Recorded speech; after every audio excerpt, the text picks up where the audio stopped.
नमस्कार विद्यार्थी मित्रांनो, जीनियस सायन्समध्ये आपल्या सर्वांचं मनापासून खूप खूप स्वागत आहे.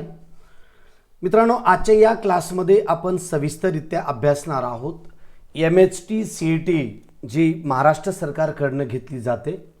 तर त्या MHT CETच्या एक्झाम जो स्कीम आहे, एक्झामिनेशन स्कीम म्हणजे एक्झाम कशा स्वरूपामध्ये घेतली जाते आणि त्या एक्झाममध्ये सिलेबस काय काय आहे 2021 साठी, कोणता कोणता सिलेबस आहे, 11वी साठी त्यावर किती वेटेज आहे आणि 12वी साठी किती वेटेज आहे, टक्केवारी आणि प्रश्न क्रमांक म्हणजे एकूण प्रश्नांची संख्या 11वीच्या बेसवर किती असेल आणि 12वीच्या बेसवर किती असेल, म्हणजे 11वीचा सिलेबस कितपत आपणास करावयाचा आहे आणि 12वीचा सिलेबस आपणास किती करावयाचा आहे या संदर्भात सविस्तर माहिती आपणास या व्हिडिओमध्ये मिळणार आहे. म्हणजे 11वीचे 20% प्रश्न आणि 12वीचे 80% प्रश्न असे मिळून 100% प्रश्न MHT CET मध्ये तुम्हाला विचारले जाणार आहेत. त्या संदर्भामध्ये आपण सविस्तररित्या अभ्यासणार आहोत किंवा सविस्तर तुम्हाला मी माहिती देणार आहे. रजिस्ट्रेशन करण्यासाठी म्हणजे नवीन फॉर्म भरण्यासाठी या लिंकवर इथं क्लिक करायचं असतं आणि सरळ आपण लिंकवर पोहोचून आपण आपला फॉर्म भरायचा असतो. तर फॉर्म कसा भरायचा असतो तो नंतर मी दुपारच्या व्हिडिओमध्ये तुम्हाला सविस्तररित्या सांगणार आहे, यानंतरच्या व्हिडिओमध्ये. ओके, तर प्रथम आपण पाहूया की एक्झाम स्कीम कशा स्वरूपाची आहे. एक एक बीटनुसार आपण पाहूया. इथं मी तुमच्या समोर घेतलेलं आहे scheme of examination, MHT CET ची scheme of examination. Date of examination काय? The examination will be conducted at various centers across the state Maharashtra as well as outside Maharashtra states. By online mode कम्प्युटरवर परीक्षा घेतली जाईल. Computer based test for PCM, PCB group separately. PCM आणि PCB साठी, PCM म्हणजे physics chemistry mathematics आणि PCB म्हणजे physics chemistry बायोलॉजीसाठी सेपरेट परीक्षा ही घेतली जाईल. सेपरेट सेटमध्ये किंवा टाइम स्लॉटमध्ये ही सेपरेट घेतली जाईल. ठीक आहे. The candidate will choice appearing any one both exam, कोणती एक exam. Group wise schedule will be shared with the candidate later on, मिळून तुमच्या ॲडमिट कार्डवर येत. Option 1 exercised will not be altered under any condition. जर एकदा आपण जो चॉईस घेतलेला आहे त्यामध्ये कसल्याच प्रकारचा प्रश्न केला जाणार म्हणजे चेंज करता येणार नाही. ओके, त्यानंतर the marks obtained in particular group will not be transferred to the another. एका ग्रुपमध्ये जे मार्क्स मिळाले असतील ते दुसऱ्या ग्रुपमध्ये ट्रान्सफर केले जाणार नाहीत. ओके, आता दुसरा मुद्दा आहे आपला इम्पॉर्टंट आणि तो म्हणजे सिलेबसचा. आता कसा कसा आहे तर पहा. Syllabus, weightage and pattern of examination. Syllabi of physics, chemistry, mathematics and biology for MHT CET 2021 is declared by Director Technical Education Mumbai Wide later. जो काही पत्र वगैरे दिलेले ते पत्र तुम्हाला मी काल वाचून दाखवलेलं आहे. The questions will be based on syllabus of Maharashtra State Board Secondary and Higher Secondary Education. फक्त महाराष्ट्र स्टेट बोर्डच्या सिलेबसवर यावरचे या परीक्षेत येणारे प्रश्न असतील. इतर कोणत्याही सिलेबसचा इथं संबंध राहणार नाही. Approximately 20% weightage will be given for standard 11th curriculum. 11वीच्या सिलेबसला 20% वेटेज आहे. Okay, and 80% weightage will be given to the standard 11th curriculum, sorry 12th curriculum. 12th करिक्युलमला किती टक्के? 80%चं वेटेज आहे आणि 11वीसाठी 20%चं वेटेज आहे. Curriculum while setting the question paper. Okay, त्यानंतर there will be no negative marking. इथे कसल्याच प्रकारची नेगेटिव्ह मार्किंग नाही. However difficulty level will be at the par with G mains for mathematics, physics, chemistry, and difficulty level for biology will be at the par NEET level. म्हणजे question level, question difficulty level, tough level हे JEE आणि नीट लेवलची असेल. The questions will B mainly application based आणि जे काही questions त्यामध्ये विचारले जातील ते सर्व क्वेश्चन्स हे ॲप्लिकेशन बेस्ड क्वेश्चन असतील. ॲप्लिकेशन बेस्ड म्हणजे तुम्ही जो काही अभ्यासक्रम अभ्यासलेला आहे अभ्यासक्रम त्या अभ्यासक्रमामध्ये जे काही प्रश्न असतील ते प्रश्न तुमच्या दैनंदिन जीवनामध्ये तुम्ही त्यांचा कशा पद्धतीचा वापर कराल अशा स्वरूपाचे प्रश्न असतील. ठीक आहे. आणि म्हणून MST CET will consist of 3 question paper, 3 question paper, multiple choice questions MCQ and each paper will be 100 marks. 3 question paper असतील आणि ते तीनही 100 मार्क्सचे असतील. ठीक आहे. Detail are as given below. तर डिटेल आता इथं तुम्हाला खाली सविस्तररित्या दिलेलं आहे. काय आहे पहा, subject mathematics, physics, chemistry, biology, त्यामध्ये बॉटनी आणि बायोलॉजीमधला दुसरा पार्ट झुलॉजीचा असेल. आता आपण यामध्ये आणखी थोडंसं क्लिअर करूया, क्लिअर माहिती घेऊया. तर काय सांगितलं पाहिजे यामध्ये, आता नंबर ऑफ क्वेश्चनचं डिस्ट्रीब्युशन असेल. क्वेश्चनचं डिस्ट्रीब्युशन कसं आहे, मॅथमॅटिक्सला multiple choice questions MCQ based असेल, सब्जेक्ट वाईज डिस्ट्रीब्युशन. मॅथमॅटिक्स 11वीच्या सिलेबसवर 10 प्रश्न असतील, नंबर ऑफ क्वेश्चन्स, आणि 12वीच्या प्रश्नपत्रिकेवर 40 क्वेश्चन्स असतील. Marks is per question 2 marks असतील, टोटल मार्क्स असतील 100 आणि एकूण ड्युरेशन असेल 90 मिनिटाचा. फिजिक्स 10 प्रश्न असतील 11वीवर, 40 प्रश्न असतील 12वीवर, प्रत्येकाला 1 मार्क असेल आणि टोटल अशा स्वरूपाचे असतील 100 मार्क्स असतील. कसे, केमिस्ट्री आणि फिजिक्सचा दोन्हीचा कॉमन पेपर असतो, त्यामध्ये फिजिक्सवर 10 मार्क क्वेश्चन्स आणि 11वीवर 11वीच्या फिजिक्सवर 10 क्वेश्चन्स, 12वीच्या फिजिक्सवर 40 क्वेश्चन्स. 11वीच्या केमिस्ट्रीवर 10 क्वेश्चन्स आणि 12वीच्या केमिस्ट्रीवर 40 क्वेश्चन्स. प्रत्येकाला 1 मार्क्स असे याचे एकूण 50 आणि याचे एकूण 50, 50 टोटल 100 असतील. हे प्रश्न 100 मार्क्स आणि टोटल ड्युरेशन असेल 90 मिनिटाचा. त्यानंतर आता पुढचा पार्ट तुम्हाला समजावून सांगतो मी इथे. ओके. त्यानंतर पुढं देन वन बॉटनी म्हणजे बायोलॉजीमधला बॉटनीचा पार्ट असेल, त्यामध्ये बॉटनीच्या पार्टवर 11वीच्या लेवलचे 10 प्रश्न असतील आणि 12वीच्या सिलेबसवरचे 40 प्रश्न असतील. ओके. त्यानंतर झुलॉजीसाठी 10 प्रश्न असतील आणि इकडे फिजिक्ससाठी सुद्धा म्हणजे झुलॉजीसाठी सुद्धा 12वीच्या सिलेबसवर 40 प्रश्न असतील. म्हणजे 10 प्रश्न असतील 11वीच्या सिलेबसवर आणि 40 प्रश्न असतील 12वीच्या सिलेबस. सर्व सब्जेक्टसाठी मार्क डिस्ट्रीब्युशन फक्त 2 मार्क, एका प्रश्नाला 2 मार्क असतील फक्त मॅथमॅटिक्समध्ये. ओके. त्यानंतर ओके 100 मार्क्स आणि 90 मार्काची म्हणजे 90 मिनिटाची ही परीक्षा असेल. ओके.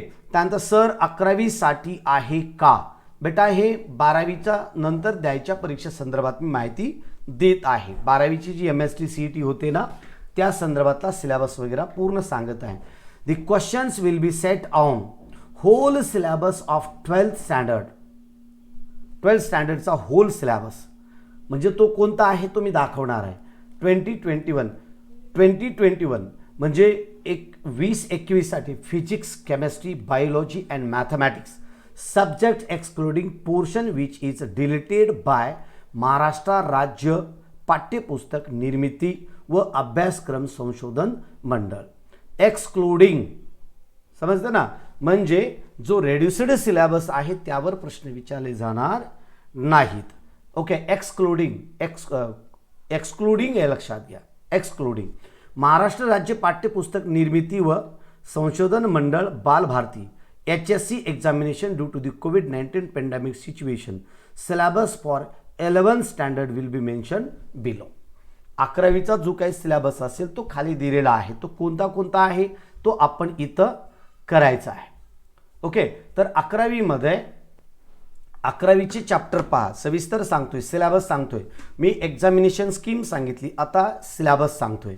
तर फिजिक्स 11वीचा लक्षात घ्या, 11वीच्या फिजिक्समधून motion in plane chapter, motion in plane motion, laws of motion, gravitation chapter, thermal properties of matter, thermal properties of matter, gravitation आपण घेतलेलं आहे. ओके, साऊंड चॅप्टर सुद्धा आपण घेतलेलं आहे. ऑप्टिक्स काही पार्ट घेतलेला आहे. इलेक्ट्रोस्टॅटिक्स आणि सेमी कंडक्टर्स हे या चॅप्टरवर 11वीसाठी 11वीच्या फिजिक्समधून या चॅप्टरवर प्रश्न विचारले जातील.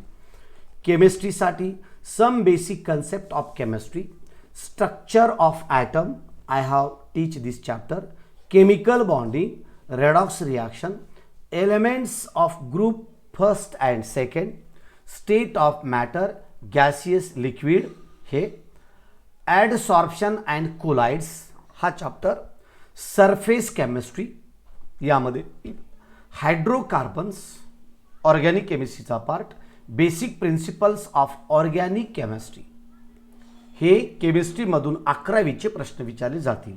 मॅथमॅटिक्ससाठी trigonometric part second, straight line, circle, measures of description, probability, complex numbers, permissions, combinations, functions, limits and continuity, हे चॅप्टर मॅथमॅटिक्समधून विचारले जाणार आहेत.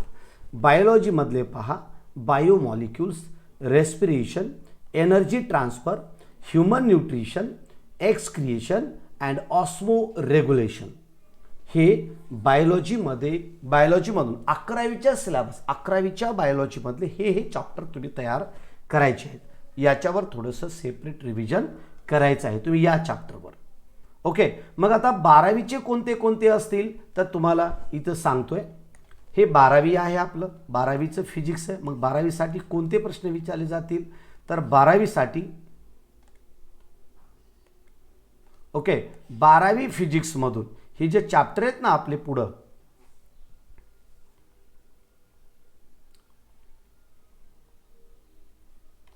हे इथं दिलेले 12वीचे चॅप्टर्स आहेत.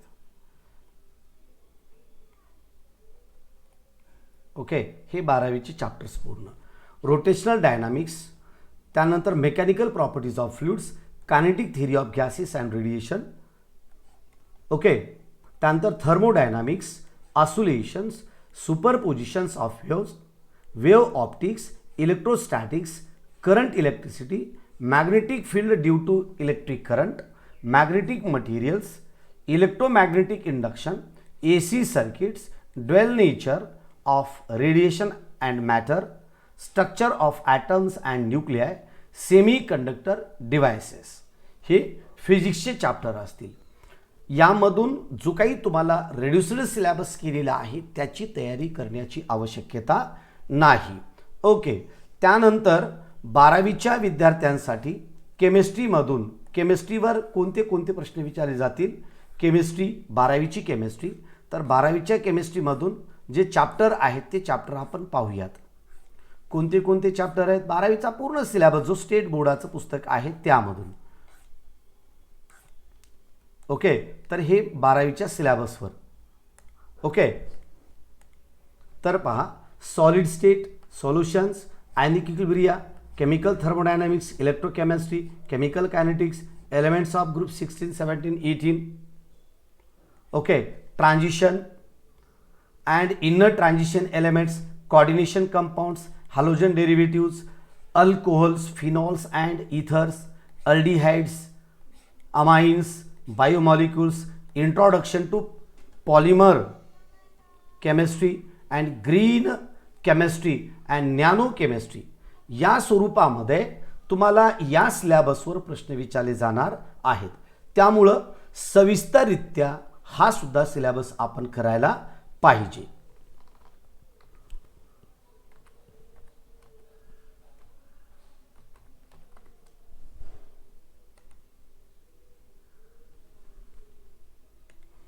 ओके, त्यानंतर एवढे चॅप्टर तुम्हाला केमिस्ट्रीमधून तयार करावे लागतील.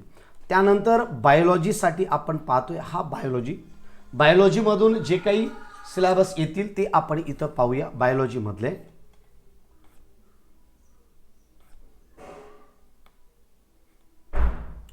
बायोलॉजीमधले हे चॅप्टर्स असतील. Okay, these chapters.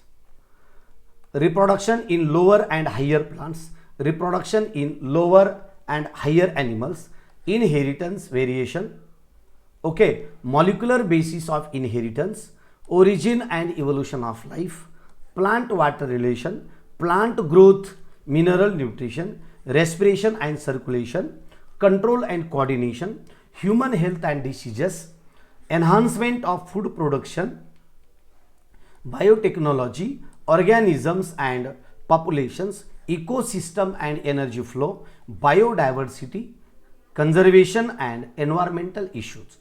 हे बायोलॉजीचे चॅप्टर्स असतील. त्यानंतर मॅथमॅटिक्सचे हे चॅप्टर, मॅथमॅटिक्सचे हे या चॅप्टरवरून प्रश्न विचारले जातील तुम्हाला.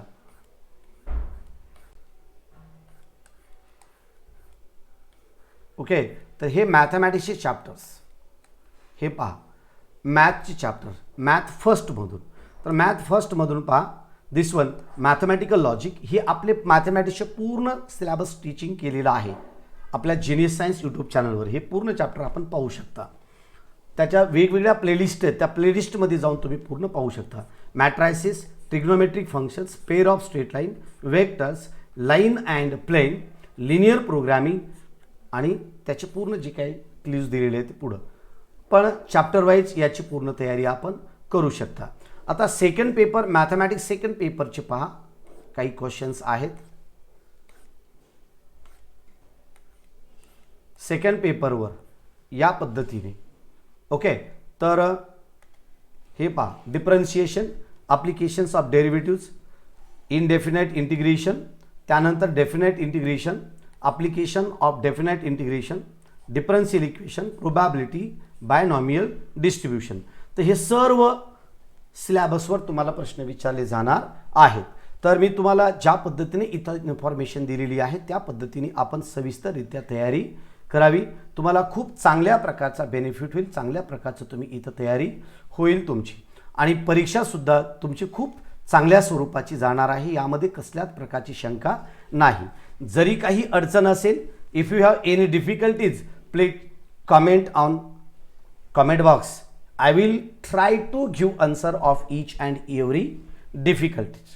ओके, प्रत्येक डिफिकल्टीचं तुम्हाला उत्तर देण्याचा मी प्रयत्न करेन. ओके, आतापर्यंत या चॅनलवर आपण प्रथम असाल तर चॅनलला सबस्क्राईब करा, बेल आयकॉन दाबा आणि ज्या काही इम्पॉर्टंट तुम्हाला लिंक पाहिजे आहे त्या सर्व लिंक या व्हिडिओच्या डिस्क्रिप्शन बॉक्समध्ये दिलेल्या आहेत. तर जास्तीत जास्त शेअर करा आणि जास्तीत जास्त विद्यार्थ्यांपर्यंत या व्हिडिओला पोहोचविण्यासाठी मदत करा.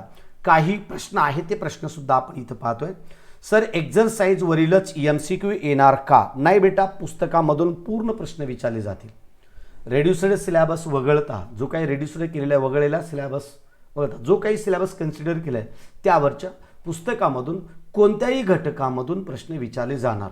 एक्झरसाइजमध्ये दिलेले MCQ असतील असं नाही. त्यासाठी वेगवेगळ्या प्रकारचे स्पर्धा परीक्षेचे पुस्तक तुम्ही पाहू शकता. वेगवेगळ्या पब्लिकेशनचे MSc/CET जे वेगवेगळ्या पब्लिकेशनचे पुस्तकं आहेत त्या पुस्तकांची तयारी करा. सर फार्मसीसाठी कंपल्सरी द्यावी लागणार का? यस, फार्मसीसाठी ही द्यावीच लागणार परीक्षा. ओके सर PCMBसाठी दोघा एक्झाम दिल्या तर चालतील का? यस बेटा, दोन्ही एक्झाम देऊ शकता. दोन्ही एक्झाम देऊ शकता तुम्ही. PCB देऊ शकता, PCMB देऊ शकता. ओके, दोन्ही देऊ शकता. सर फक्त 12th 11thच्या चॅप्टरच्या एक्झरसाइजवरील MCQच ओके दिलं तर चालेल का? चॅप्टर पण वाचावं लागणार. रोहित पवार बेटा, पूर्ण चॅप्टर वाचावा लागणार. जे चॅप्टरच्या बॅक साईडला जे MCQज आहेत तेवढ्यावर जर तुम्ही जर बसला तर तुम्हाला धोका होण्याची शक्यता आहे. पुस्तक पूर्ण वाचा, लाईन टू लाईन वाचा, लाईन टू लाईन रीड करा आणि लाईन टू लाईन रीड करून लाईन टू लाईन आन्सर देण्याचा प्रयत्न करा. ओके, एक्झरसाइजवर डिपेंड राहू नका. ओके सर, ह्या वर्षी पण सिलेबस रिड्यूस करायला हवा ना 11thचा? बेटा आता गव्हर्नमेंट ठरवेल, त्या संदर्भात आपण बोलणं योग्य नाही. 11वीसाठी आहे का सांगा प्लीज. बेटा ही 12वीची CET आहे, 12वीच्या विद्यार्थ्यांसाठीची CET आहे. 10वीच्या सिलेबसवरची CET ही नंतर डेट डिक्लेअर केली जाईल. ओके, तर अशा स्वरूपामध्ये आपण या CETच्या संदर्भात जे काही सिलेबस आहे त्या सिलेबसची तुम्हाला मी माहिती देण्याचा प्रयत्न केलेला आहे. जर डाऊट असतील, जर शंका असतील तर कमेंट बॉक्समध्ये कमेंट करा. त्याचा पूर्ण आन्सर तुम्हाला मिळतील. ओके, भेटूया लागलीच नवीन म्हणजे ऑनलाईन ॲप्लिकेशन कसं करायचं असतं त्या संदर्भात आपण लागलीच भेटूया. तोपर्यंत जय हिंद, जय भारत विद्यार्थी मित्रांनो. Bye bye, thank you, take care.